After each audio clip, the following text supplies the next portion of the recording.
when you're the champ. I don't think you have a choice. What are your thoughts there with John and Tom? If you're the champ, you defend your belt. It's a responsibility. I know your resume is incredible. What you've done is incredible. You're considered the greatest of all time. Yeah, we get that. So if you don't want to fight, just retire. You're done. I don't want to throw shade at him. He's done great things, but when you're the champ, I don't think you have a choice. When you've got an interim champ just standing there waiting for how long?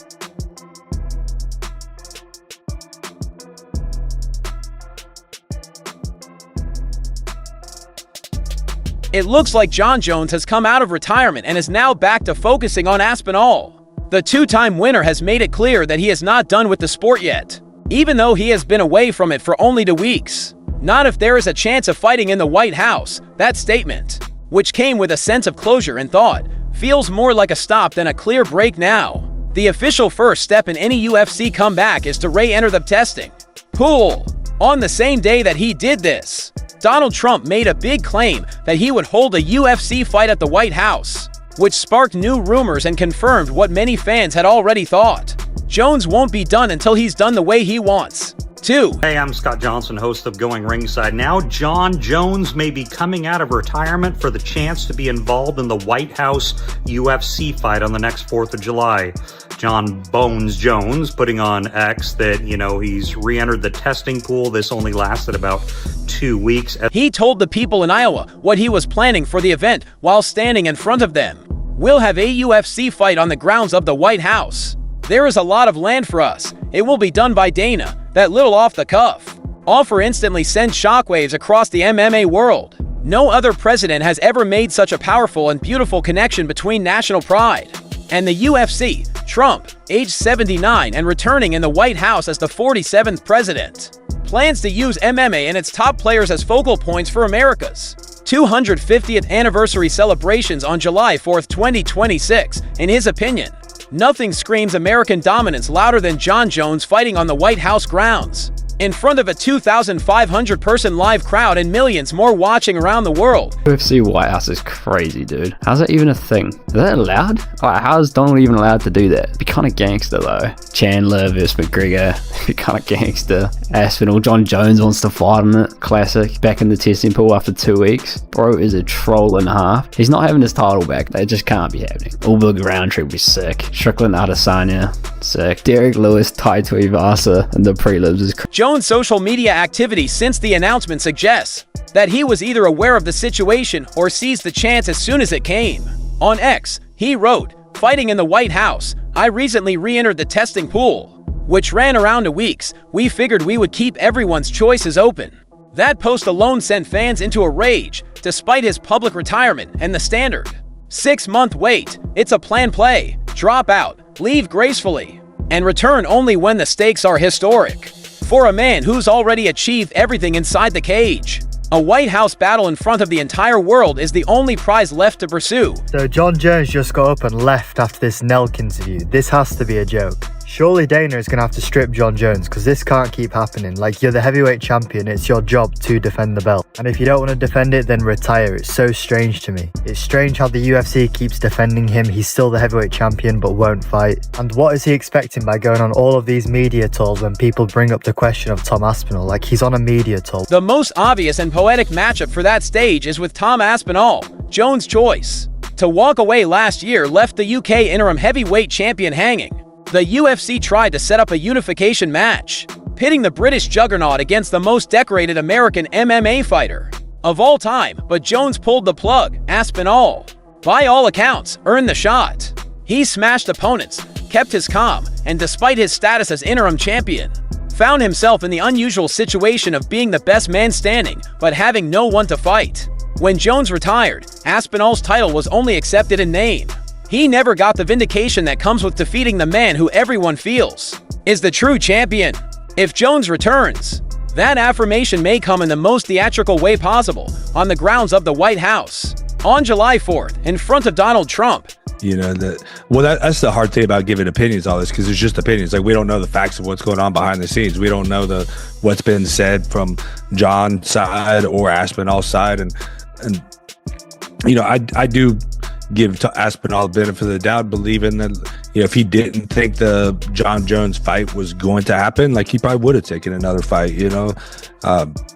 you know, where we're comparing it with the Chandler situation, you know, it felt to me. The entire MMA world has jumped into the conversation. Fighters, fans, and everyone is talking about a symbolic US-UK battle. It's no longer only about the belt. It is about heritage, nationalism, and optics. One fan was candid about the importance of the 250th anniversary of the signing of the Declaration of Independence. Tom Aspinall, an English fighter and UFC heavyweight champion, will meet Jon Jones. Considered the best American MMA fighter of all time, that sentiment has spread across media. People want a fight that has value not just in standings, but also in representation. A fight between Aspinall and Jones would have levels of tension, history, and nationalism that few matches could match. Donald Trump just said that he wants to hold a UFC event at the White House next year for America's 250th birthday. And not just any UFC event, he wants to hold a championship UFC event at the White House next year.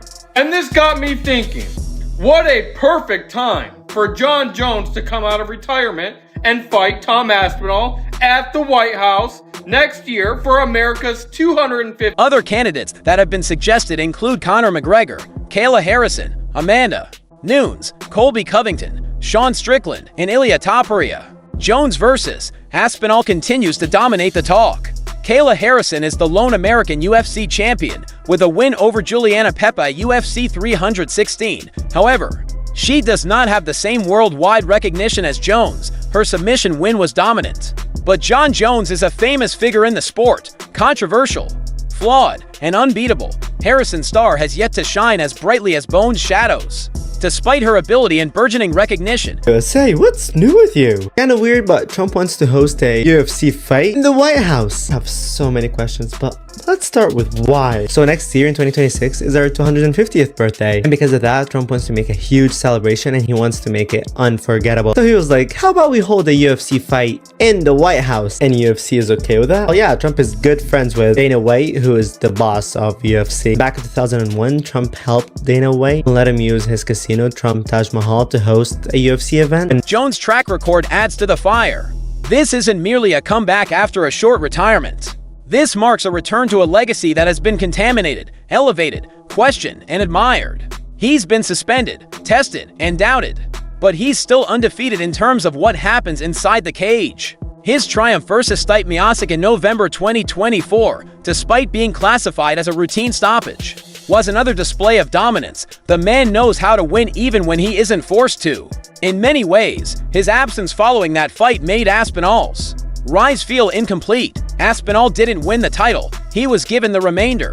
Fighting Jones in this situation is about more than just a belt. It's all about authority. But it's the legacy. To be able to go to the heavyweight division, take out everyone, and then take out the Jon Jones legend, you know, and then go back to even beating a few of these new school guys, will literally put Tom Aspinall as the GOAT of the heavyweight division.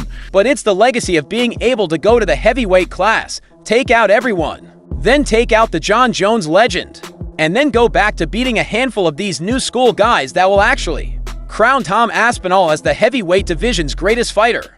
That's the narrative the UFC will most likely use if the fight is booked. Dana White has always complimented Trump for his dedication to the promotion, even claiming that Trump was one of the first to give the UFC a public stage. Now, with Trump giving the White House as a venue, that loyalty is being repaid in spectacular way. Trump knows the optics. American gladiators fight for supremacy on the world's most powerful turf. White gets the spectacle. The UFC is the focal point of a global political event to make history in a way that cannot be replicated. I would even say this, and I don't know if this is controversial or not, but I would say that Jon Jones ducked Tom Aspinall so hard that he went through self-destructive measures just to avoid a fight with this man. That's how good Tom Aspinall is. And everyone you're going to list off is going to get beat. Well, we'll see. Aspinall has spoken little publicly since Trump's pronouncement, but there's no doubt he plans to fight. There's even less question that Jones, despite his ambiguous rhetoric and semi-retirement, is fully committed, is no longer just an option. Fans believe it. Fighters are rearranging their plans. UFC is building the groundwork. The logistics may still be in flux, but in the eyes of the public, the struggle has already started. And in certain places, that is sufficient. I'm imposing an International Fight Week deadline. Right here and now, I'm imposing this deadline. And by the way, they announced that they're going to do a press conference tour for Canelo Crawford, and one of the stops is June 27th, the day before Ilya versus Charles, International Fight Week, 317. I'm imposing an International Fight Week deadline. An announcement must be made. A decision must be made. That's when the eyes of the MMA world are on the UFC. What's interesting, if not overtly problematic, is how Jones is being praised for possibly reversing a retirement that lasted only a month, while other fighters are chastised for flip-flopping on decisions. But Jones is not like the other athletes. He is the oddity that the sport has never really understood. He has never played by the rules. Not in the ring, in his personal life, or in public opinion. He disappears, reappears, ruins legends, walks away, and returns stronger. He's disorganized, contradictory, and invincible. That's why this conflict is special. It is not about records or ranks. It is about show, symbolism, and power. Guys, I have never seen a fight that we've wanted that we've then been denied. No different than the girl at school that you're chasing and she's telling you no. Lose steam. This fight is a smaller fight now than it was 3 months ago. Aspinall versus Jones, which, by the way, I don't maintain for that it could be resurrected one press conference or one Instagram live by Dana. I'm just sharing for you right now. Jones and Aspinall was not only hotter 3 months ago, it was hotter than that 5 months ago. And it is. Some feel that mixing politics and combat sports at this level is harmful to the sport's purity. However, those folks have not been paying attention. The UFC has always been political, from its roots as a fringe spectacle prohibited in several states to its mainstream acceptability, Dana White's open link with Trump, and fights held during the epidemic while other sports were closed down. The UFC has grown by embracing controversy and turned it into a promotional tool. There's going to be those people wasted a part of his life in the UFC. There's going to be those people that'll say that John Jones is his own worst enemy, and Tom Aspinall's lucky that John got in his own way. I just hope it stops. Like, I hope, okay, this is it. He's going to really learn his lesson this time. And no more. Dude, and again, we have no idea the pressure of being John Jones and a celebrity. Like, it's got to be insane. There's been so many great John Jones moments inside the cage. Dana White has stated from the start that John Jones facing Tom Aspinall is the matchup he wants to make. Back in April, he openly stated, "That's the fight we want to make this year," and stressed that Jones would have to meet Aspinall if he wanted to keep fighting. Dana didn't believe Jones' lengthy farewell speech, which he shared online. He told reporters that's crazy and promised to do everything he could to make the fight happen. On the Jim Rome show, White doubled down, saying if Jones was back post-MSG, he had to face the British heavyweight. Dana's firm tone left little space for ambiguity. He wanted this fight not only for what it represented for the division, but also because it completed an unfinished story that fans had been demanding. And now, with Donald Trump promising a White House UFC fight for the 250th anniversary, White has every reason to go all in. Aspinall's fight. I mean, we've been talking to this kid forever about it, and it's his fight. Listen, you can't make people fight. If John doesn't want to fight, you can't make him fight. We can try to make him fight. We can throw things at him that inspire him to want to fight, but we'll figure it out. Tom Aspinall has not stayed quiet either. The British champion has waited calmly for Jones to step up in a recent talk. Aspinall, he described how all the talk about Jones being the greatest was beginning to sound like a fantasy created to keep him from facing real threats. If he's that good, let's fight, he pushed, his voice breaking through the public relations racket. Aspinall also stated that after UFC 309, when Jones gave his post-fight address, he looked directly at the UFC executives, and the energy in the room made it plain that everyone wanted this fight.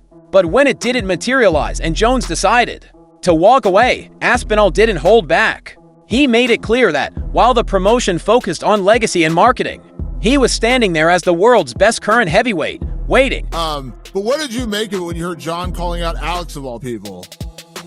You know, I think he does do this because, you know, Alex Perez now he's like big star in the UFC, you know, everybody loves him, so he know what he's doing, you know, but I believe he should to fight against Aspinall, but I think he a little bit afraid of him, you know, because Aspinall is someone who can really stop him and beat him. Yeah, I mean, maybe he believe, but that's what I think that he believe if he can. Michael Bisping addressed the subject from a different viewpoint. The former middleweight champion claimed that Jones was not only responding to Trump's White House announcement. Bisping thinks Jones still has something to prove not to fans, but to Tom Aspinall. He stated that while the White House incident served as a catalyst, the true motivation was more profound. This is about Tom Aspinall. This is about Jon Jones showing that he is still the man. Bisping, a fellow Brit, has publicly supported Aspinall, but he knows the Jones mindset. He understands Jones has always thrived on suppressing rivals who think they have what it takes. Bisping sees this as both a psychological and a physical fight. That would be beyond disappointing, actually. From a marketing standpoint, from a landscape of where the UFC is standpoint, that would be a complete pay-per-view disaster. We'd see the strength of the UFC brand at Madison Square Garden if that ends up being, because all respect to Tom, but he has never headlined a pay-per-view, so plopping him at the top of Madison Square Garden against Cyril Gane I think would be tough, but we'll see what they can do. Man, that would be tough. I mean, you'd have to have. Conor McGregor enthusiastically replied to Trump's statement. "Happy 4th of July, USA. I would feel pleased. Count me in," he wrote. Even though McGregor is not a big player in the heavyweight division, his presence is always noticed. His texts to Dana White concerning the chance of battling on the card have already circulated on several media. It's unclear whether he would show in an official capacity, but his presence in the conversation heightens the spectacle. McGregor remains one of the most famous figures in combat sports, and each indication of his return heightens public interest. He's like the longest running heavyweight champion in the history of the UFC, isn't he? But he's only like he hasn't fought anyone. Yeah, I don't think it's going to happen. I think John gets a lot of money for being champion. I think the sponsors are not paying him a fortune, and I think he's just dragging along, keeping the belt as long as possible because it's worth that much money to him. I mean, John's often struggled with tall people who are good boxers. I imagine he probably, if he did fight him, he would probably pick Stipe Miocic, who faced Jones last year and lost by TKO, made multiple comments about Aspinall's ascension during the media rounds leading up to the fight. He acknowledged the crowd's chant for Aspinall and commented that it was unusual to watch so much excitement for a battle that wasn't even on the schedule. Miocic didn't throw much oil to the fire, but Jones' post-fight treatment of him drew criticism. Jones refused a handshake, made strong statements in response to perceived disrespect, and then left without giving Miocic an opportunity to reply. That tension just added to Jones' mystery and unusual approach to the game. I don't know, did you see his series of tweets over the last few days inferring that basically he told you guys that he was retired last November and that your efforts to make the Aspinall fight were basically futile? It's not true. Okay. Yeah. Is that what you wanted to ask me? Well, yeah, that's what I wanted to ask you. But what do you make of him coming out and saying saying contrary to what you've said there? I don't know. I'm telling you the truth. Believe who you want to believe. Francis Ngannou, who formerly topped the UFC's heavyweight rankings, voiced his dissatisfaction with the way things have turned out in a Reddit AMA and subsequent interviews. He stated that he had been trying to fight Jones for years, but that the chance had never presented itself. "I tried to fight him for years, but they set it up like a trap. It was bait," Ngannou stated. Many people agree with him, thinking Jones picks his opponents and timelines carefully. For Ngannou, Aspinall's emergence is not surprising, but rather a continuation of what he predicted before moving for PFL. He thinks the division has progressed without Jones, and that the champion's return is now more about appearance than competitiveness. Is Jon Jones scared to fight you? Yes. John is conning the public. The fact that he didn't want to fight Ngannou for 3 years and now he's not wanting to fight me for over a year. Is that fight fucking happening? The UFC are saying that it's going to happen. I think it's down to him and Dana. Dana loves Jon Jones. He's trying to grease up his ego a little bit. Daniel Cormier, Jones' regular opponent, took a more measured approach. He conceded that Jones' retirement may not be genuine, but he does not think Jones is terrified of Aspinall. Instead, Cormier presented it as part of Jones' overall job rhythm, in which exits and returns are part of the plan. He's not afraid of anyone, Cormier stated, but I also don't know if he's motivated the same way anymore. His statements show a deeper knowledge of Jones's psychological game, implying that while the White House conflict may bring something new, it is unclear whether it will actually spark Jones's fire. Cormier was asked who would win between Jon Jones and Tom Aspinall, and he said with a you-know-what to my head, I would have said Jon Jones will beat him right now. Tom has never been pushed to the championship rounds. This is super interesting from a guy who lost to Jon Jones twice, and he's one of the greatest fighters of all time. And I know people are going to be outraged with Daniel Cormier here. They're going to call him stupid. They're going to say Tom Aspinall would have destroyed Jon Jones, and a lot of that is just because people don't like Jon Jones right now, and rightfully so. I completely understand why he ruined the heavyweight division for like 2 years. But I also kind of think that Jon Jones would beat Tom Aspinall, and there are a couple of reasons. Meanwhile, fan responses have been loud and divided.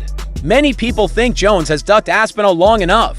Some say that if he truly wanted the battle, it would have happened last year. Others claim that the UFC is safeguarding Jones' image, hesitant to risk losing against a rising star from the United Kingdom on the grandest stage. Reddit threads erupted with accusations that Jones' legacy cannot be secured without confronting Aspinall. One coach at TriStar Gym even claimed that Aspinall is the only heavyweight fighter capable of defeating Jones. The longer the wait, the more forceful the take. Fans want answers, not marketing. And as much as I love Tom and I want Tom to win, I couldn't pick against Jon Jones. I'll be honest, Tom's a friend. I love Tom. He's one of the coolest dudes in the whole of MMA. Even though Jones is getting old, I just can't pick against Jon Jones. I've been watching Jon Jones, as I say, since 2000. Still, the prevailing storyline within the UFC ecosystem revolves around a single fight: Jon Jones and Tom Aspinall. The noise, the pressure, and the power players are coming together. Dana White wants it. Trump wants it. Fans want it. Aspinall is ready. Jones has re-entered the testing pool. Whatever reservations he had about his intentions are starting to vanish. Every signal points to a showdown between the sport's most decorated winner and the division's most frightening new threat. But do you believe this will happen?